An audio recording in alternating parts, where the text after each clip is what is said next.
Hello friends, welcome to my channel Ravi Electronics for you. Today we are going to learn about transistors. Watch my video till the end to understand the complete basics. Don't forget to subscribe. Transistor. The name is derived from transfer of resistor. The reason is there is a change in resistance from emitter to base and base to collector. There are two types of transistors. One is NPN, the other one is PNP. We will learn about NPN first. NPN transistor. The collector is the N type, B is the base type, and N is the emitter. So NPN is the one type of transistor. Now we will see what is the internal representation of this, or with physical representation we can say. Like we can see that it is having PN junction. So in every PN junction we can represent it as a diode. Here we can see there is a two PN diode junctions are there inside the NPN transistor. Now we will see the schematic representation of NPN transistor. This is the base to emitter. We can see that there is one arrow mark is there. This arrow mark is represents the PN diode, which is the PN junction from base to emitter. You can see the direction of diode over there, so it is representing the same. The other way of saying that it is a conventional current from base to emitter. Now we will see what is PNP transistor. Here, as we learned earlier, the PNP, so it is also combination of two PN junction diodes. Yeah, this is the representation where we are having two PN junction diodes connected. This is the one and this is the another PN diode. So there are two junctions will be there. This is the schematic representation. Here the same way as NPN, you can see the arrow mark. If you notice that arrow mark is the same direction as the diode inside the junction. Here, yep. So these are the two diode representations of transistor. Now we will see about applications of transistor. Now we will learn about how transistor act like a switch, then amplifier. In this part, I am concentrating on the switch application. In part 2, we will learn about amplifier. Now, to start with the switch, we need some basics to understand. For that, we will see what are the basics we need to go through to learn about switch and amplifier. First, we will see what is the complete structure of transistor and what are the voltages we required for that. This is a basic we need to understand before.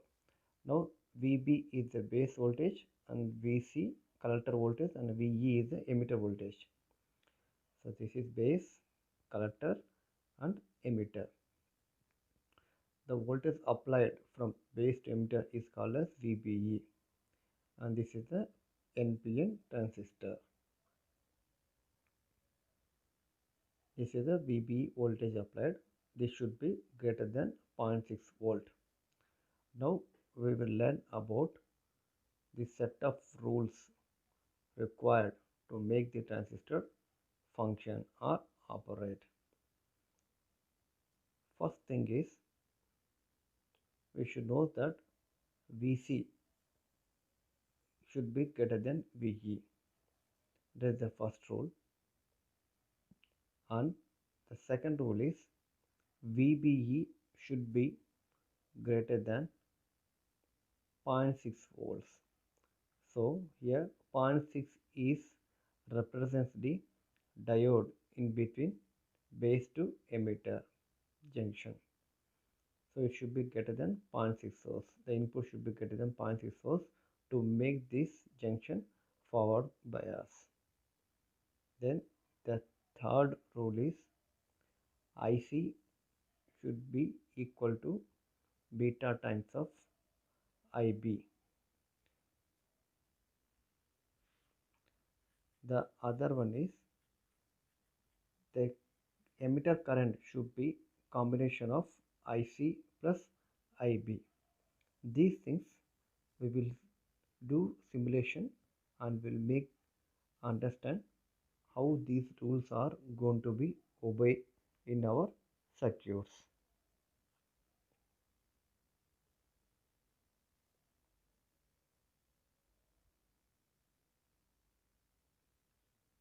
For that, we need to understand what are the operating states of transistor to act like a switch. To make transistor act like a switch, the transistor is going to be operate in two regions. One is cutoff region. You can see the shaded parts over here. The other one is saturation region. So this is in this shaded part it has to operate. So when transistor is switching between cutoff region and the saturation region, then the transistor will act like a switch. If it is operating in between these two, then it will act like a active mode. Then it is called as a amplifier, that which we can able to learn in next part of this video. Now we learn about the characteristics of cutoff transistor. For this, we need to remember that the base emitter voltage is VB is 0.7 volts, less than 0.7 volt, and the emitter base junction should be reverse bias and base collector junction should be reverse bias. So these two junctions should be in reverse bias and base emitter voltage should be less than 0.7 volt. With that we can say that transistor is in cutoff state. Now in saturation characteristics, the VBE, that is a base emitter voltage, should be greater than 0.7 voltage and both the junctions should be in forward bias, that is base emitter and base to collector should be forward bias. Then we can say transistor is in fully on state. Here we can see the transistor is in fully off state when both the junctions are in reverse bias. So these are the basis which we have learned to apply how the transistor is going to act like a switch. Now this is the data sheet for BC547 from Fairchild. Now we should able to get the terminals from this data sheet. So here we can see that I have placed same as in the data sheet.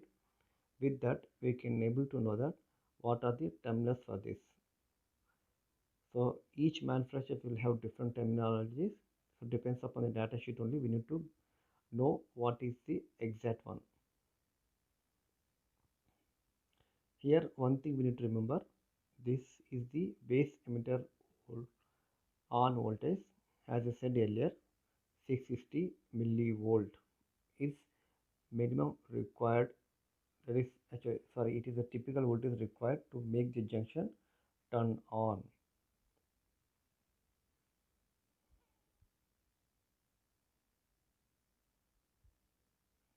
So there will be some transfer characteristics will be there, which is VCE versus IC current.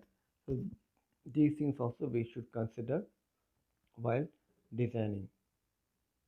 Now we will understand what is the how this transistor going to be work like a switch.